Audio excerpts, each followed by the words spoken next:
Mbote mingi na balandi banso, balandi biso partout, vraiment dans le monde entier. C'est votre procureur général près le peuple congolais, mais de l'UDPS. Donc, bolanda biso makasina, Linga Congo TV, et pas wapi bobana kozoba information fiable, palpable et puis vérifiable. Nous sommes au sein du parti, nous sommes au temple de la démocratie, notre parti, l'UDPS, c'est un sigle. Aujourd'hui, il y avait une matinée politique convoquée par le CG Kabouya pour répondre aux ennemis de la République, pour répondre les gens qui détestent la personnalité, l'individu, le président de la République, Antoine Tshisekedi Tshilombo. Qu'est-ce qui se passe? La guerre plutôt est déjà déclarée vis-à-vis d'Ambongo et Abéchele. Ce n'est pas toute l'église catholique entière. Parce que tous les croyants catholiques n'est pas content de propos qu'Ambongo est en train de tenir. Le vrai problème, c'est quoi? Ambongo, c'est la plus médiocre cardinal, et puis Ambongo, c'est un cardinal sans charisme. Prévenez, je peux le démontrer. On avait déjà récemment organisé le sec de Mosengo. Mais Ambongo, hier, il vient d'organiser la messe par la demande de l'ex-première dame Olive, pour rendre encore les derniers hommages à Mosengo. Donc c'est là pour suffisance que non, c'est un moins, un kipide d'Ambongo, un cardinal qui ne parle jamais de son cardinat. Il est là pour parler de la politique. Prévenez, nous avons dit aujourd'hui à Ambongo, comme étant individu, il faut aller s'inscrire au ministère de l'Intérieur pour commencer la politique. La guerre est commencée, tout le monde est déjà position. Prévenez, vous avez vu comment est-ce que Augustin Kambouya a dit ici. On a vu quand le confesseur religieux Basala qui va réunion à Bango, Chole qui dit que non, ils vont envoyer une personne à la CELI, c'est pour proclamer les élections et pour faire que nous puissions avoir une nouvelle alternance pacifique. Non, on n'a pas encore besoin d'alternance dans ces pays. Le seul alternance que nous avons entendu pendant plusieurs décennies, c'était l'alternance qu'on vient de prendre avec Félix Antoine Tshisekedi Tshilombo. Prévenez, la 5 ans est maintenant en contradiction avec la Constitution. Parce que la Constitution parle que le mandat est une seule fois renouvelable, en conformité avec l'article 70 de la Constitution. Mais de l'autre côté, les confessions, l'Église catholique, ils brandent aussi l'article 8. C'est pour vous dire quoi? L'Église catholique, les individus en bon soutiennent l'opposition, la résistance, pour combattre le pouvoir actuel. Mais comme le président Fachi, il a le soutien de toute une population. La Constitution parle de la souveraineté de l'État en Constitution avec l'article 5. Nous allons combattre l'individu Ambongo et Chole jusqu'aux dernières énergies. Mais aujourd'hui, déjà, au moment où je suis en train de parler, dans 4 il y a 2 saisons, il y a 5 ans, il y a une manque, il y a consensus. Comme qui est déjà dans vote.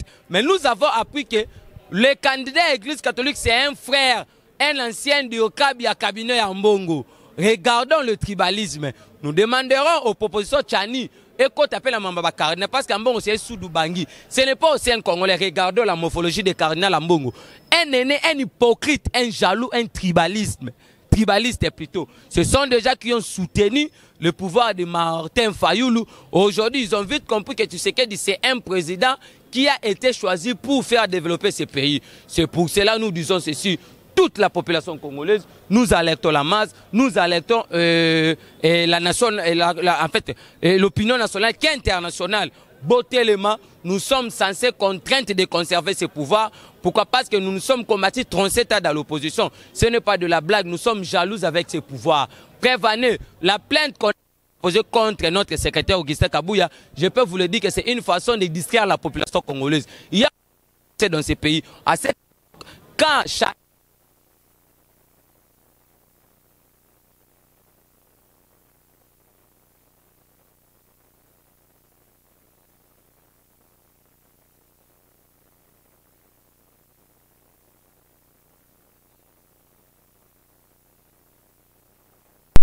sommes aujourd'hui contraints de soutenir les institutions établies, les institutions de la place. C'était ça notre petit message aujourd'hui, de vous dire ceci, qu'il plaît ou qu'il neige. Tant qu'il n'y aura pas le nom des instances membres et nous allons interpréter l'article 70 de la Constitution. Le président restera au pouvoir jusqu'à l'installation du nouveau président élu. Je dis, je vous remercie. Les vraies années, en Bongo, détestent la personnalité du chef de l'État. Bref année, la sorcellerie commence quand en Bongo transforme l'idée de Mousson à une matinée politique. Donc en Bongo est censé demander au pasteur Ebobi, qui avait dénoncé la médiocrité de la Kabylie. À l'époque là, il est où il est en exil. C'est pour vous dire quoi. Nous, les peuples congolais, nous soutenons le président de la République. Parce que l'article 5 de la Constitution parle de la souveraineté de l'État. Mais la sorcellerie est quand les confessions religieuses tiennent une déclaration en disant, en particulier avec l'Église catholique, nous ne remettons pas tous l'Église catholique, mais les individus comme Chole et Cardinal Ambongo, en disant que non, nous allons envoyer un membre au bureau de la CENI pour proclamer le nouveau président. Cela prouve que Ambongo est en train de soutenir le médiocre Moussitou, le médiocre Martin Fayoulou, et puis la personne qui a tiré, pillé, volé, voire même nos carrés miniers, Katoum, excusez-moi pour le mot. Alors c'est la vérité. Alors, les vraies raisons c'est quoi? Aujourd'hui, notre secrétaire général du parti, c'est lui qui engage le parti au quotidien. Nous avons déclenché d'autres mesures pour protéger notre pouvoir. Parce que la conservation du pouvoir, c'est constitutionnel. Nous avons fait 37 ans dans l'opposition pour matérialiser notre vision d'instaurer un véritable état de droit. Regardons la beauté de la démocratie. Aujourd'hui, la démocratie est effective. Si c'était à l'époque de Kabila, on n'allait pas parler de Ambongo. C'est pour vous dire que donc, nous n'attaquons pas l'église catholique, mais les individus. Je dis, je Merci à toi.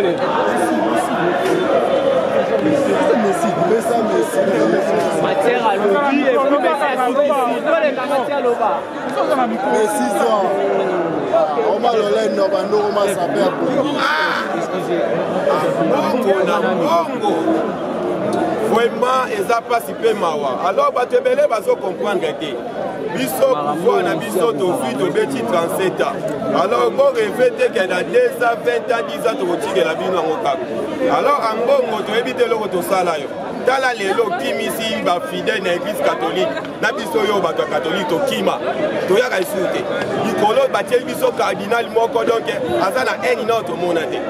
Alors lelo soki catholique et comme il na réputation ya mabe eza grâce na yo nyonso wana na politique ya mabe yo zo na politique tina mango zo na politique tina église tina ebembe vraiment nyonso wana parce que Fati aye atie gratuité Fati a promettre santé oyo bandi ya ko calculer na ba Saint Joseph ko koma ofele alors biboté ya gani boté ya pepe abonga to pepe akoma na njala c'est un peu ça.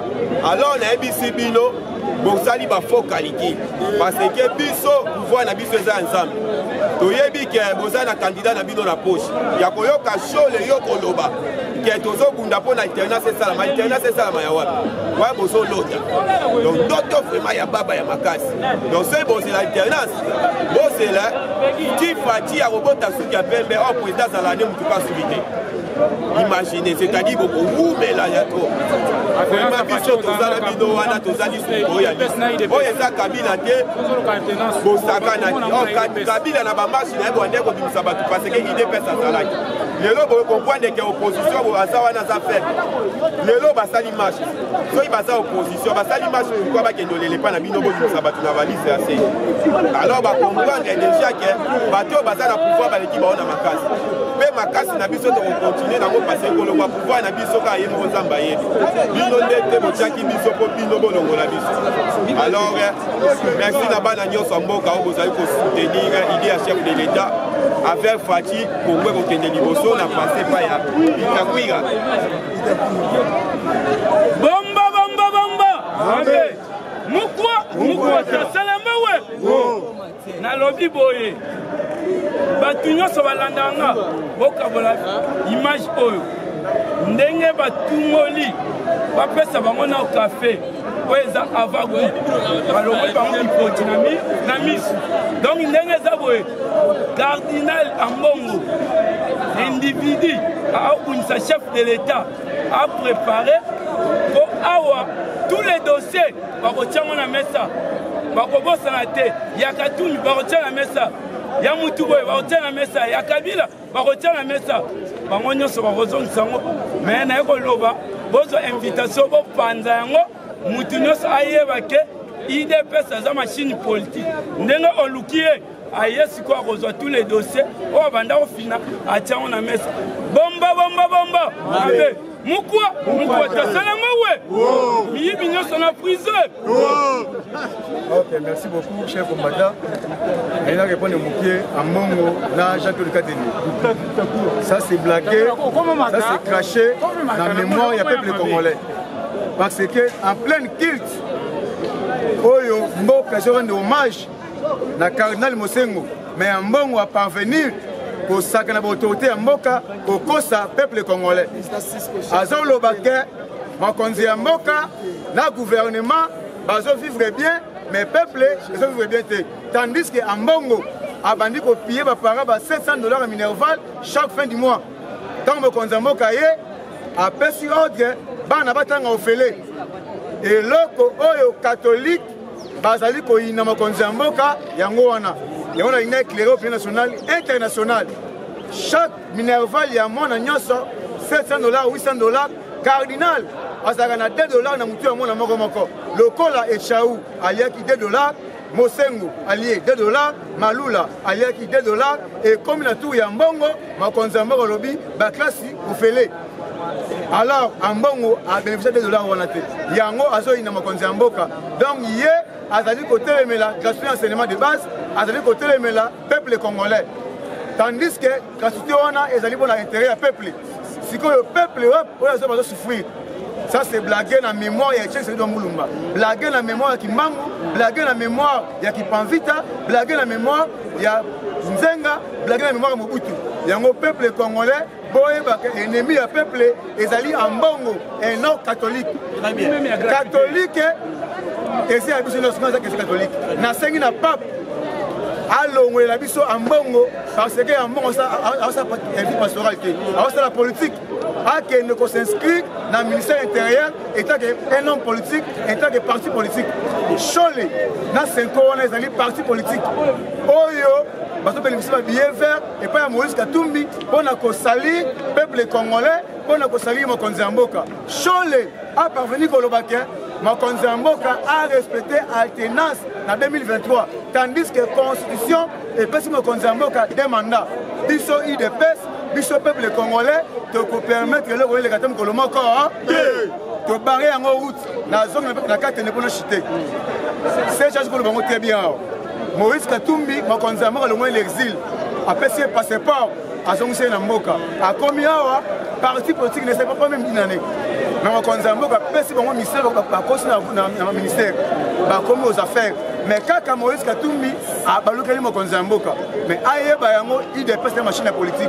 Tous les cabales, basali kosala, pour na kosali pouvoir il dépasse. Tu as qui 3 décennies, 37 élites, parce que belé, parce que ba fait belé, ba félé belé, ba boité belé, ba avec le bon combat. Combat oyo, pouvoir oyo, tu kosala 50 ans, 10 ans, 15 ans, tu kosala mandat oyo, si je me sens en ligne, à cause très bien. Na pesika tene parole boy. Ati kakosaka na secrétaire général Augustin Kabouya. À un niveau n'a été. Secrétaire général Augustin Kabouya à un niveau n'a été. À ça qui message Joana on a éclairer opinion nationale internationale par rapport il y a Diabo, il y a Shadak. On a promettu à paralyser Mboka, n'a pas institution Mboka. N'a mettre cas de hangar. Tu mets en garde. Je dis et je vous remercie.